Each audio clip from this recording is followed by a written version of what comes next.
The scholars group YouTube channel में आपका बहुत बहुत स्वागत है। थ्योरी ऑफ माइग्रेशन, इस पर मैं एक वीडियो कर रहा हूं जिसमें आज का ये वीडियो 4th पार्ट होगा। इसके पहले मैंने 3 पार्ट अलग अलग किए हुए हैं, जिसमें फर्स्ट पार्ट में इंट्रोडक्टरी नोट्स और कुछ माइग्रेशन के टर्मिनोलॉजीज, सेकेंड पार्ट में internal and international migration and third part में वॉल्यूंटरी एंड इनवॉल्यूंटरी माइग्रेशन। इस पर मैंने वीडियो किया हुआ है 3 पार्ट में।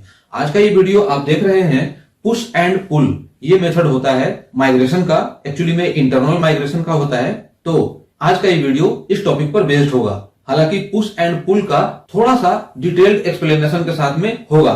तो ये आप देख रहे हैं पुश एंड पुल, यहां पर है पुश एंड पुल फैक्टर। तो पुश और पुल फैक्टर ये होता है कि कोई भी ऐसी चीज जो कि पुश करे कि डेस्टिनेशन तक वो बंदा माइग्रेट कर जाए, और पुल में सेम वही सिचुएशन होगा बट वहां पर टर्मिनोलॉजी चेंज हो जाएगा। पुल में कुछ ऐसी सिचुएशन होंगी जिससे कि जो ओरिजिन पर बंदा है उसको वो पुल अपनी तरफ खिंचाव करेगा। तो पुश और पुल ये दो होगा। माइग्रेशन जो माइग्रेटेड बंदा है या जो लोग हैं वो एक ही लोग होंगे, लेकिन उनके लिए डेस्टिनेशन और ओरिजिन इन दोनों पर के बेसिस पर जो पुश और पुल का टर्मिनोलॉजी है वो चेंज हो जाएगा। ये आप देखेंगे push and pull.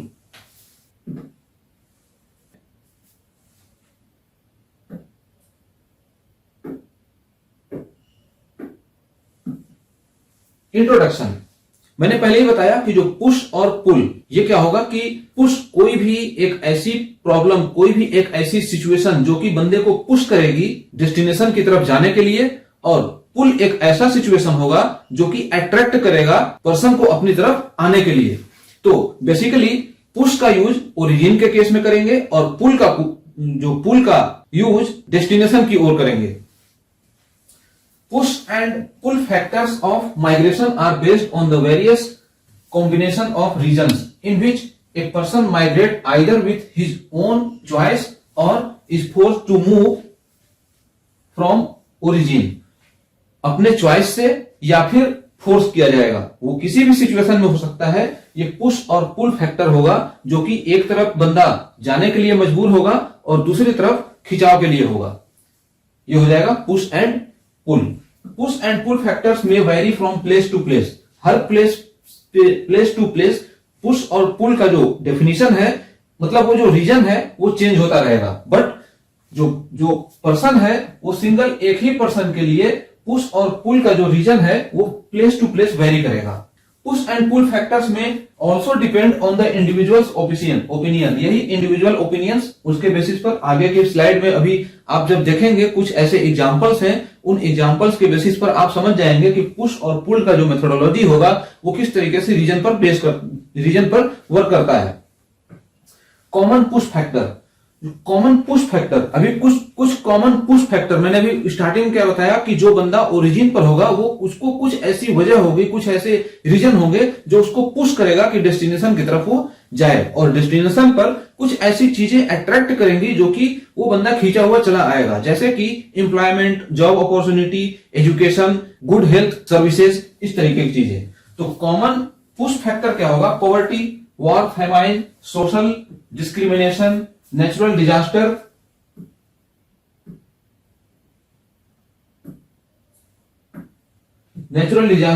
Climate condition, landslide, job transfer, ये सभी क्या होंगे? पुश करेगा बंदे को कि वो डेस्टिनेशन की तरफ जाए।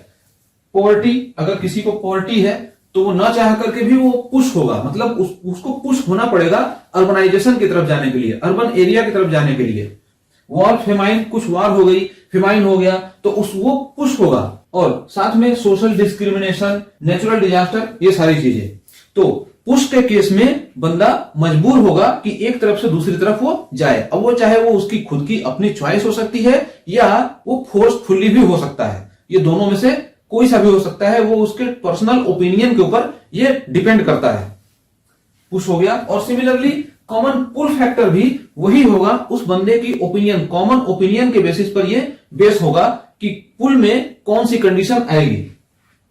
Comparatively high income, higher education, low crime rate, anti discrimination law, peaceful environment, ये जो इस तरीके की चीजें हैं कंपैरेटिव हाई इनकम, अगर जहां पर हाई इनकम होगा वो मतलब अट्रैक्ट करेगा, तो अट्रैक्ट करेगा तो एक बंदे को वहां से वो खींचने की कोशिश करेगा। इसका मतलब कि पर्सन एक ही है, एक तरफ से उसको पुश हो रहा है और दूसरी तरफ उसको खिंचाव हो रहा है, तो ये पुल फैक्टर। अब इसमें दो चीजें होती हैं, पॉजिटिव और नेगेटिव। तो इसमें पॉजिटिव फैक्टर कौन सा होगा? जाहिर सी बात है कॉमन पुल फैक्टर जो होगा वो पॉजिटिव फैक्टर होगा, और जो पुश फैक्टर होगा ये नेगेटिव फैक्टर होगा। तो सिंपल सा यही है। फर्स्ट स्लाइड आपका यहां पर कंप्लीट हो जाता है। इसके बाद ये जो पुश फैक्टर और पुल फैक्टर है, इस पर हम बारी बारी से एक एक दो स्लाइड में देखेंगे, और ये जो लेक्चर है यहीं पर एंड हो जाएगा। Push factors represent the negative और undesirable conditions that compel individual to leave their home area. मैंने भी बताया कि जो पुश फैक्टर है वो नेगेटिव इंपैक्ट डालेगा, निगेटिविटी की वजह से उसको वो कंपेल, वो मजबूर करेगा कि अपने होम एरिया को वो छोड़ के डेस्टिनेशन की तरफ वो मूव करे। पुश फैक्टर होगा, these factors are the driving forces behind migration motivation people to seek better job opportunity elsewhere. Job opportunity के लिए भी होगा। फॉर एग्जांपल ऐसा समझ सकते हैं कि घर में एक बंदा है और उसके ओल्ड एज पेरेंट्स हैं, तो ओल्ड एज पेरेंट्स को भी वो छोड़ नहीं सकता, बट दूसरी तरफ से उसको अपनी गरीबी भी हटानी है और उसको एक अच्छा एम्प्लॉयमेंट भी चाहिए। तो उस मजबूरी में, क्योंकि वो दोनों को सपोर्ट करना है, तो एक को उसको छोड़ना पड़ेगा कुछ समय के लिए भी। तो कुछ समय के लिए भी छोड़ना है क्योंकि उसको अपनी फैमिली भी चलानी है, तो इस वजह से वो क्या करेगा कि अपने घर को वो छोड़ करके शहर की तरफ वो पलायन करेगा, या फिर कहीं ऐसी जगह वो जाएगा जहां पर एम्प्लॉयमेंट की सुविधा उसको मिल पाए। तो पहली कंडीशन तो एक अपना चॉइस भी हो सकता है, और दूसरा कुछ ऐसी चीजें, कुछ ऐसी मजबूरियां हो सकती हैं जिसकी वजह से वो अपने घर को छोड़ करके दूसरे जगह जाएगा। These factors are the driving forces behind migration. Driving forces होती है, वो फोर्सेज किसी भी तरह की हो सकती है, कोई भी सिचुएशन हो सकता है। Motivating people to seek better opportunities elsewhere. Okay, now cause of push factor. जो पुश फैक्टर है उसके मतलब कई सारे कॉज हैं, इसमें कुछ ऐसे को कैटेगराइज किया गया है, जैसे कि फर्स्ट है इकोनॉमिक, दूसरा है सोशल, इसी तरह से तीसरा है इन्वायरमेंटल और पर्सनल, फोर्थ। तो चार तरह की जो कैटेगरीज है उसको मतलब फैक्टर है उसको यहां पर कैटेगराइज किया गया है। इकोनॉमिक फैक्टर क्या हो जाएगा? Poverty and unemployment. उसको अगर पॉवर्टी है तो जाहिर सी बात है कि अनएम्प्लॉयमेंट भी होगा, तो जॉब की तलाश में वो जाएगा। लो वेजेस, अगर किसी को ऑलरेडी एम्प्लॉयमेंट है बट उसका वेजेस कम है, तो वो क्या करेगा कि उस वेज को छोड़ करके अगले को की तरफ मूव करेगा। Lack of economic opportunity. Economic opportunity मतलब यही वाला हो गया, इकोनॉमिक से रिलेटेड। एंड इकोनॉमिक स्टैग्नेशन, अपने जो इकोनॉमिक स्टैग्नेशन, एक इकोनॉमिक कंडीशन तो है उसकी, जॉब में है ऑलरेडी, बट वो इकोनॉमिकली स्टैग्नेंट है, तो अपने स्टैग्नेंसी को खत्म करने के लिए और भी ज्यादा ग्रोथ करने के लिए वो एक जगह से दूसरी जगह को मूव करेगा। इकोनॉमिक फैक्टर हो जाएगा। सोशल फैक्टर क्या होगा? Political conflict, persecution and discrimination, social unrest and lack of freedom, limited access to social services. ये कॉमन ऐसी चीजें हैं जो व्यवहारिक चीजें हैं, बिहेवियर में हर जगह यूज होता है। आपको हर मतलब टर्मिनोलॉजी के बारे में मालूम है, बट यहां पर जो चीजें हैं वो लिख करके समझाई गई हैं, तो आपको ये क्लियर कट समझ में आ जाएगा कि पुश मेथड से क्या होगा और पुल मेथड से क्या होगा और इसके फैक्टर क्या होंगे। तो यहां पर जो पुश फैक्टर का जो कॉज है वो इकोनॉमिक और सोशल हो गया, और इसके बाद दो और होते हैं, एनवायरमेंटल और पर्सनल।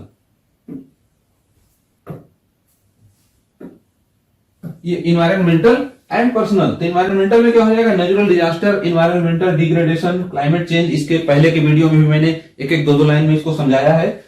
पर्सनल फैक्टर भी हो सकता है फैमिली रीयूनिफिकेशन। अभी मैंने इसके पहले एक एग्जांपल दिया कि बंदा अनएम्प्लॉयमेंट है, मतलब अनएम्प्लॉयड है, और उसके पेरेंट भी घर में है जो जिसको उसको भी देखना है, तो फैमिली रीयूनिफिकेशन उसका पर्सनल फैक्टर भी हो सकता है कि फैमिली को रीयूनाइट भी करके रखे और साथ में वो एम्प्लॉयमेंट को भी वो जाए, मतलब उसको जॉब अपॉर्चुनिटी भी मिले। तो घर से वो उसको दूर जाना पड़ेगा, जॉब अपॉर्चुनिटी के लिए उसको मूव करना पड़ेगा। तो पर्सनल ओपिनियन भी होगा, पर्सनल कॉज भी होगा। Family reunification, education and career advancement. Education के लिए भी जैसे स्टूडेंट हैं उनको बाहर में जाना पड़ता है, कुछ समय के लिए रहना पड़ता है, 2 साल 4 साल। बहुत सारे ऐसे स्टूडेंट हैं वो पिछले 10-10 साल से घर से बाहर रह रहे हैं। इस तरीके की condition. Desire for better life, और अच्छे लाइफ के चाहत में घर से दूर रहना, अपने एम्प्लॉयमेंट के बेसिस पर, मतलब कि जॉब अपॉर्चुनिटी को देखते हुए ओरिजिन से डेस्टिनेशन की तरफ माइग्रेट होना, पर्सनल फैक्टर हो जाएगा। यहां पर एक फिगर के थ्रू समझाया गया है। इस फिगर को मैंने पीछे के वीडियो में जिस तरीके के क्वेश्चंस माइग्रेशन से रिलेटेड आते रहे हैं उसमें इसी फिगर को मैं डाल करके एक्सप्लेन करता रहा हूं। यहां पर आप देख रहे हैं पुश फैक्टर एंड ये है पुल फैक्टर। पुश फैक्टर में यही है एनवायरमेंटल, सोशल, इकोनॉमिक, पॉलिटिकल, इस तरीके की चीजें।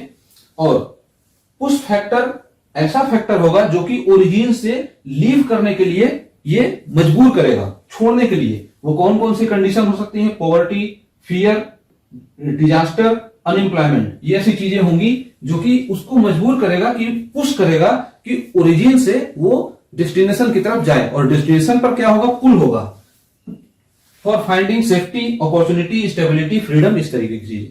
तो ये एक फिगर होगा और इस फिगर के थ्रू भी आप यहां से समझ सकते हैं।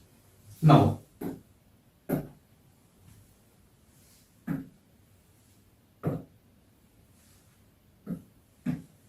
Push factor, sorry pull factor. जैसे पुश फैक्टर था उसी तरीके से पुल फैक्टर। तो पुल फैक्टर क्या होगा? इट रिप्रेजेंट्स द पॉजिटिव और attractive combinations that attract individuals to move to new areas. जैसे पुश फैक्टर निगेटिविटी को बताता था, पुल फैक्टर पॉजिटिविटी को बताएगा, क्योंकि यहां पर जो डेस्टिनेशन पर जो बंदा जाएगा, खिंचाव जिसकी तरफ होगा, अपनी तरफ वो अट्रैक्ट करेगा, वो किसी ना किसी वजह से, जहां पर लो डिस्क्रिमिनेशन हो, जॉब अपॉर्चुनिटी अच्छी हो, एजुकेशन का एनवायरनमेंट अच्छा हो, हेल्थ सर्विसेज अच्छी हो, ये सभी चीजें उसको अट्रैक्ट करेगा। और इसी वजह से डेस्टिनेशन से ओरिजिन से डेस्टिनेशन की तरफ वो चला आएगा। तो ओरिजिन का क्या कहलाएगा? ओरिजिन पर वो पुश होगा और डेस्टिनेशन पर पुल होगा। These factors serve as the magnet drawing people towards specific destinations with the promise of better opportunities and improved quality of life। वही चीजें जो मैंने बताया, क्वालिटी ऑफ लाइफ, ये सब चीजें सही होंगी, इसको बेटर जॉब अपॉर्चुनिटी भी मिलेगा, मैग्नेट का काम करेगा, अपॉर्चुनिटी उसको मिलेगी, मैग्नेट का काम करेगा, अपनी तरफ वो खिंचाव करेगा पॉजिटिवनेस से। कॉज ऑफ पुल फैक्टर, यहां जैसे वहां पर 4 कॉजेज थे, यहां पर भी 4 कॉजेज होंगे और सेम कॉजेज होंगे।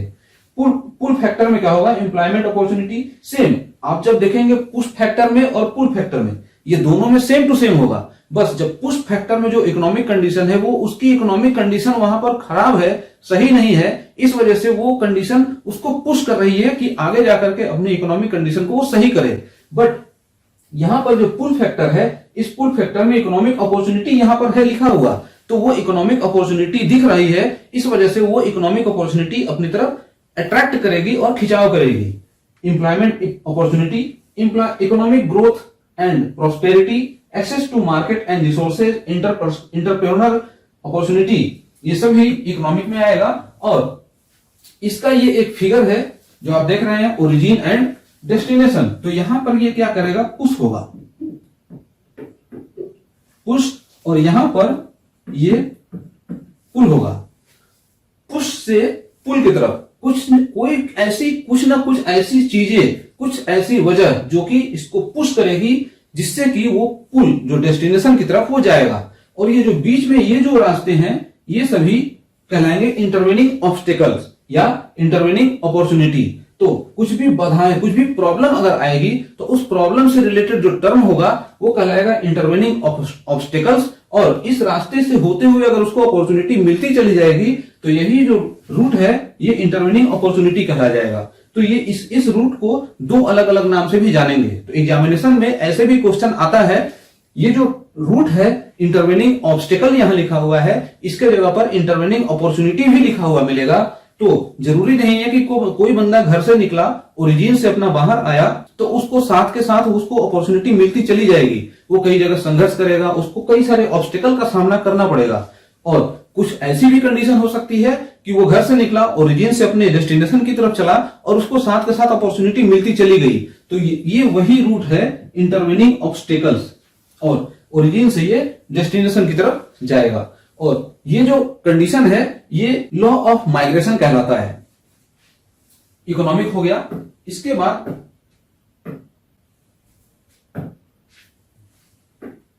Social factor, political stability and peace same, मतलब फैक्टर सेम टू सेम यही रहेंगे, बट सिचुएशन के अकॉर्डिंग इसके मीनिंग चेंज हो जाएगा। बस इतना ही समझना है आपको। पुल फैक्टर में ये हो जाएगा cultural attraction and diversity, strong social safety, family unification, इस तरीके की चीजें। पर्सनल बेटर एम्प्लॉयमेंट अपॉर्चुनिटी, अभी ये इकोनॉमिक में भी था और ये पर्सनल में भी आ गया, तो इकोनॉमिक में उसकी इकोनॉमिक कंडीशन सही होगी, बट यहां पर पर्सनल में इसलिए डाला गया क्योंकि उसका पर्सनल ग्रोथ भी चाहिए। पर्सनल ग्रोथ तब होगा जब उसके पास जेब में पैसा होगा, एम्प्लॉयमेंट का कुछ सोर्स होगा। एजुकेशन भी होना चाहिए and career advancement, improved health care facilities, good and healthy life, desire for adventure and changes. And environmental factor क्या हो जाएगा, फेवरेबल क्लाइमेट, उसके अनुकूल होना चाहिए, उसके फेवर में होना चाहिए climate, clean air and water, access to resources. और ये एक फिगर बना हुआ है जिसमें कोई एक माइग्रेशन का पैटर्न दिख रहा है आपको, माइग्रेशन का एक प्रोसेस दिख रहा है, लोग जा रहे हैं। ये हो गया पुल फैक्टर। नाउ तो पीछे के स्लाइड तक ये सभी कंप्लीट हो जाता है push and pull factor. Actually में पुश एंड पुल फैक्टर यही होता है कि एक तरफ से अट्रैक्शन होगा कि एक मतलब वो अपने आप खिंचाव करेगा, अट्रैक्ट करेगा, और दूसरी तरफ से पुश होगा मतलब निगेटिविटी की वजह से वो बंदा पुश होगा कि आगे की तरफ जाए और वो अपॉर्चुनिटी को वो गेन करे। ये फैक्टर के हिसाब से भी सारा कंप्लीट हो गया। मुझे नहीं लगता कि ऐसा अगर क्वेश्चन आपके पास अगर आता है तो आपसे ये क्वेश्चन छूटेगा, लेकिन हाँ रटने वाली कोई भी चीज नहीं है, टर्म एक ही होगा, दो अलग अलग सिचुएशन में उसका टर्मिनोलॉजी जो है उसका मीनिंग चेंज हो जाएगा। ये आपको प्रेजेंस ऑफ माइंड का यूज करके वहां पर क्वेश्चन को सॉल्व करना होगा। यहां पर सेम वही सिचुएशन में क्वेश्चन दिया हुआ है, दो क्विज है, इसके आंसर आपको देने हैं। Which of the following is an example of a pull factor for migration. Question को आप जब देखेंगे पढ़ेंगे तो समझ में आएगा कि ये किस तरीके की क्वेश्चन है, बट आप जब लॉजिकली इसको सोचेंगे तो इसका आंसर आप जरूर दे सकते हैं। ए में लिखा हुआ है lack of access to education in the origin country, employment opportunity in the destination country, limited access to resources in the origin country, environmental degradation in the origin country. यहां पर क्वेश्चन है which of the following is an example of pull factor for migration. Pull factor के बारे में question पूछ रहा है और आपको पुल फैक्टर का जो कैटेगरी है, जो फैक्टर है वो आपको मालूम है, तो उस फैक्टर के बेसिस पर आप इसको कैटेगराइज करिए इन चारों ऑप्शन में से, और जो आपको सटीक दिख रहा है उसका आंसर यहां पर कमेंट में डाल दीजिए। फर्स्ट का जो ये हो जाएगा, और सेकंड है a farmer's land becomes unusable due to severe drought, he decides to move to a city with more job opportunities, what are the likely factors motivating his decision. Farmer है, उसके agricultural practices में कुछ ऐसी problems आ गई जिसकी वजह से वो सोच रहा है कि शहर में जाकर के वो जॉब अपॉर्चुनिटी वो तलाश करे, जॉब वो तलाश करे। तो इस वजह से जो ऑप्शन होगा वो कौन से ऐसी जो डिसीजन होंगी जो इन चारों में से होगा। First economic pull factor only, environmental push factors, both economic and environmental push factor and both economic and environmental push factor. ये चार हैं। अगर आपने पुश और पुल इन दोनों के मेथोडोलॉजी को आपने समझ लिया, क्योंकि जो फैक्टर्स होंगे वो दोनों में सेम होंगे, पुल में भी सेम होगा और पुश में भी सेम होगा, बस थोड़ा सा कहीं कहीं निगेटिविटी और पॉजिटिविटी को लेकर के थोड़ा सा डिफरेंसेस होंगे, बट लॉजिकली अगर आप सोचेंगे तो पुश में और पुल में इन दोनों में जो मीनिंग होगा वो दोनों में अलग अलग होगा। सेम ही टर्म के लिए मीनिंग अलग चेंज हो जाएगा। तो उसी के बेसिस पर आपको दोनों का आंसर देना है। कमेंट बॉक्स में इसको छाप दीजिए। नाउ तो इस वीडियो में बस इतना ही। आज के इस वीडियो में आपने देखा पुश एंड पुल फैक्टर, जिसको मैंने यहां पर एक्सप्लेन किया, और साथ में दो क्विज भी है, इसको आपको आंसर देना है। तो मुझे उम्मीद है कि आपको ये वीडियो पसंद आया होगा और आपने इसको अच्छे से समझ लिया होगा। और इस तरह के क्वेश्चंस अगर एग्जामिनेशन में आते हैं तो आपसे बिल्कुल भी छूटेगा नहीं। तो इसी तरह के वीडियो मटेरियल को प्राप्त करने के लिए द स्कॉलर्स ग्रुप के साथ हमेशा बने रहें। मेरे चैनल पर अगर आप नए हैं तो चैनल को सब्सक्राइब कर लीजिए और बेल आइकन को भी प्रेस कर दीजिए, ताकि मैं आगे कभी कोई भी वीडियो अपलोड करूं आपको सबसे पहले नोटिफिकेशन प्राप्त हो और आप उसको सबसे पहले देख पाए। वीडियो अगर आपको अच्छी लगी हो तो वीडियो को लाइक कर दीजिए और अपने फ्रेंड्स के साथ शेयर भी कर दीजिए। Thanks for watching.